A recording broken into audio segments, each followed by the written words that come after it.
রবি ভাইয়ের কাছে আমার একটা প্রশ্ন ছিল। বলেন। ভালো আছেন রবি ভাই? যে বলতেছিলাম যে আপনার কথাগুলো ভালো লাগতেছিল, কিন্তু ওই যে ভারত বিরোধী এই আন্দোলন করে বিএনপি কি কালারফুল হয়ে যেতেছে না ইন্ডিয়ার কাছে? আমার কাছে যে প্রশ্নটা করেছেন যে ভারতের পণ্য বয়কট করার যে আন্দোলন, তাতে করে বিএনপির কোনো ক্ষতি হচ্ছে কিনা, ভারতের মানে ভারত তাদেরকে ভিন্ন চোখে দেখছে কিনা। আমি আপনার এই শো এর মাধ্যমে, টিভির মাধ্যমে আমাদের আগামী যে কর্মসূচি আছে সেটা আপনাকে একটু জানাই দিই। আমরা তো ওই পিনাকি আর তারেকদের মতো ভারতীয় পণ্য বয়কট করার চিন্তা ভাবনা করতেছি না। আমরা চিন্তা করতেছি ভারত খেদাও আন্দোলন শুরু করব।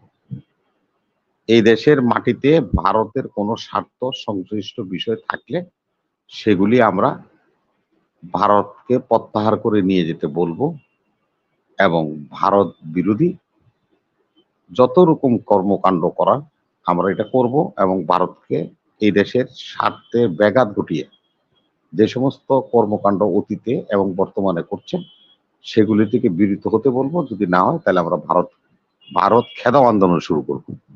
এটা হলো আমার, যিনি প্রশ্ন করেছেন সম্মানিত প্রশ্ন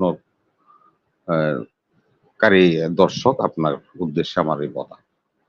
আর আপনার যেটা রিজার্ভ সম্বন্ধে বলছেন, এটা তো আমি পূর্বেই বলছি। তো আমি একটা কথা আনোয়ার ভাইকে বলি, আজকে একটা অথেন্টিক খবর আছে, আপনি একজন অর্থনীতিবিদ, সেটা হলো ডোনাল্ড লু একটা মন্তব্য করেছে।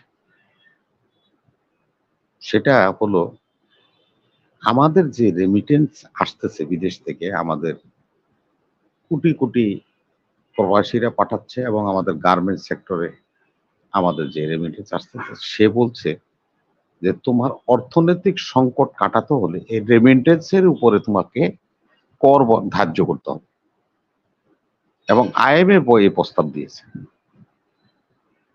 আমি আনোয়ার ভাই আপনাকে একটা সত্য কথা বলি, প্রবাসীদের আয়ের উপরে যদি 2% বা 3%, 5% এরকম ধরনের একটা বা 1% কর বসানো হয়,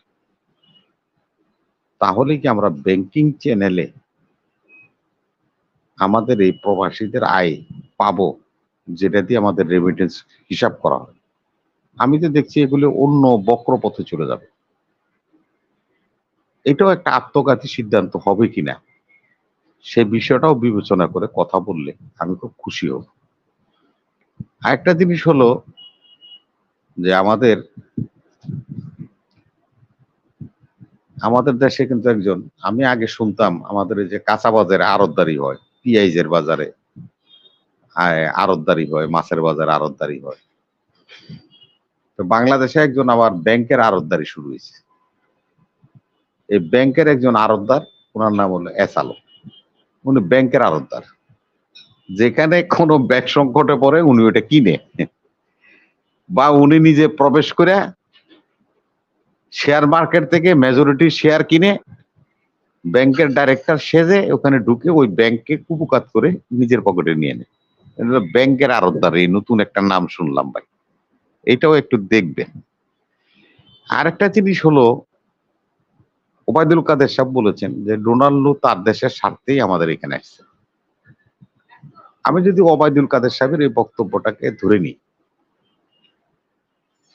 তাহলে যদি আমি প্রশ্ন করি যে আওয়ামী লীগের নেতারা দলে দলে চীন সফরে যাচ্ছে, সেটাও তো আমাদের দেশের জন্য কি খুব মঙ্গলজনক?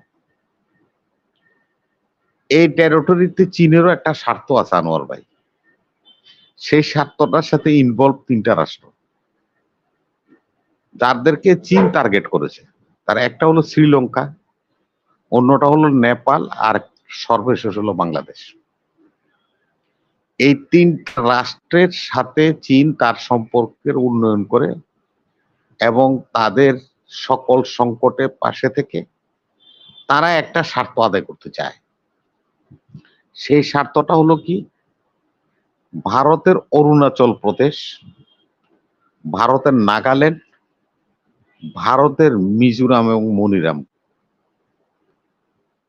এই রাজ্যগুলিকে নিয়ে একটা বাপার রাষ্ট্র কায়েম করতে চায় চীন।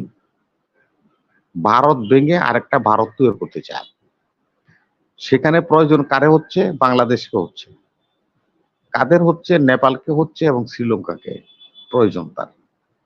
সেহেতু তারা এখন উলঙ্গ হয়ে সবকিছু করার চেষ্টা করছে। আজকে যদি আমরা এই কথাটা বলি কি নিয়ে গেল, সেটা আমি ভাবি না।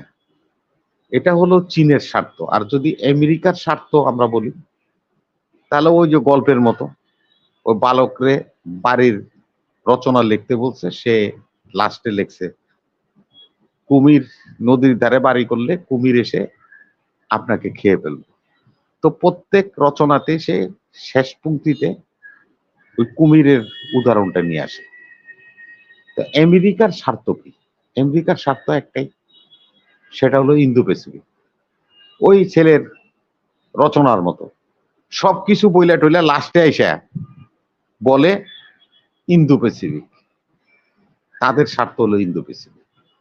এখন দুই স্বার্থের টানাপোড়েনে পড়ে আমরা যে অবস্থার সৃষ্টি হয়েছে আমাদের রাষ্ট্রে, এটা কি আমাদের জন্য মঙ্গলজনক? আনোয়ার ভাই, আজকে চীনের স্বার্থ, ভারতের স্বার্থ, আমেরিকার স্বার্থ, এদের স্বার্থ যদি আমরা রক্ষা করতে যাই, তাহলে তো আমাদের নিজেদের স্বার্থ কোথাও রক্ষা হচ্ছে না। আনোয়ার ভাই, আজকে আমরা ডলার সংকটে ভুগছি। যদি আমেরিকা বাংলাদেশের ভালো চায়, ডোনাল্ড লো আমাদেরকে, ডলারের মালিক তো তারা, ডোনাল্ড লো আমাদেরকে 10,000 কোটি বা 20,000 কোটি টাকা ডলার সহযোগিতা দিত, তাইলে আমি তারা বন্ধু মনে করতাম। সে কি বলে জানেন? এটা আপনার উপদেষ্টা সালমান সাহেব বলছেন কালকে, যে আমাদের কোম্পানিগুলি তেল সেক্টরে এবং আইটি সেক্টরে কাজ করে, যেরকম শেভরন, এবং আইটি সেক্টরে আইটি একটা কোম্পানি আছে, এলটেল কোম্পানি আছে, তারা তাদের যেই বিনিয়োগে দেশে করেছে তাদের টাকা তারা নিতে পারছে না, ডলার সংকটের কারণে তাদেরকে পেমেন্ট করছে না। শেভরন আমাদের বাংলাদেশের সবচেয়ে বেশি গ্যাস সাপ্লাই এবং তেল সাপ্লাই দেয় হবিগঞ্জে এবং আপনার শাহাজিবাজারে। এই টোটাল গ্যাস সেক্টর, তেল সেক্টরটা এই শেভরন দেখে। এই শেভরনের টাকা বাকি আছে আজকে 1 বছরের উপরে, তাদেরকে কোনো পেমেন্ট করতে পারছে না।